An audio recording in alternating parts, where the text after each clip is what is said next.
ఇదే కాదు 1931 తెల్ల దొరలు పాలించినప్పుడు కులగణన జరిగింది. దాదాపుగా 95 ఏళ్ల నుంచి స్వతంత్రం వచ్చినాక నరేంద్ర మోడీ 3 సార్లు ప్రధానమంత్రి అయినా బీసీ కులగణన జరగలేదు.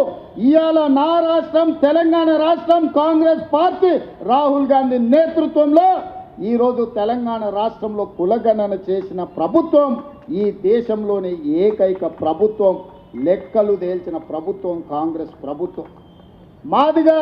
మాదిగా ఉపకులాల వర్గీకరణ 35 ఏళ్ల నుంచి కొట్లాడినరు. చాలామంది పిల్లలు చచ్చిపోయినారు. సుప్రీంకోర్టు వరకు పోయింది, పార్లమెంట్ వరకు పోయింది.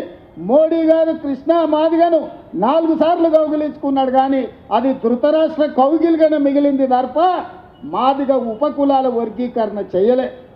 కానీ మీ ప్రభుత్వం ప్రజాపాలనలో మాదిగ ఉపకులాల వర్గీకరణ అమలు చేసి దేశంలోనే మొదటి రాష్ట్రంగా నిలబడి దేశంలో దశాబ్దాల కొద్దీ వాయిదా పడుతున్న సమస్యకు పరిష్కారం చూపించిన మొదటి సంవత్సరంలోనే ఇన్ని గొప్ప కార్యక్రమాలు చేసిన ప్రభుత్వం ఈ రాష్ట్రం దేశంలోనే మొదటి స్థానంలో ఉంది.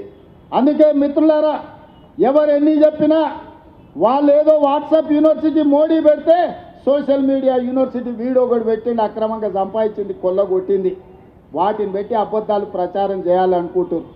ఛానల్స్ ఉన్నప్పుడే మీరు ఏం చేయలేదు, పేపర్లు పెట్టుకున్నారు, టీ న్యూస్ పెట్టుకున్నారు, నమస్తే తెలంగాణను గుమాస్తా తెలంగాణను పెట్టుకున్నారు. ఏమైందా? ఇవాళ సోషల్ మీడియాలో తప్పుడు ప్రచారం చేస్తే ఏమవుతుంది? ఇవాళ మీరు అందరూ అనుకుంటే ఈ ప్రభుత్వం అమలు చేస్తున్న కార్యక్రమాలను పేద ప్రజలకు వివరిస్తే ఒక్కసారి కాదు, మళ్ళొక్కసారి కాదు, 4 సార్లు మన ప్రభుత్వం ఉంటుంది. ఈ వేదిక మీద ఉన్న వాళ్ళు చాలామంది ఎమ్మెల్యేలు మంత్రులు అయ్యే అవకాశం ఉంది.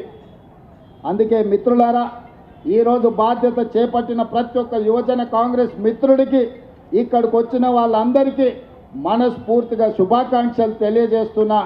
మీతో పాటు నేను సిద్ధం, అవసరం అనుకుంటే మోడీ మీద యుద్ధం ప్రకటిద్దాము.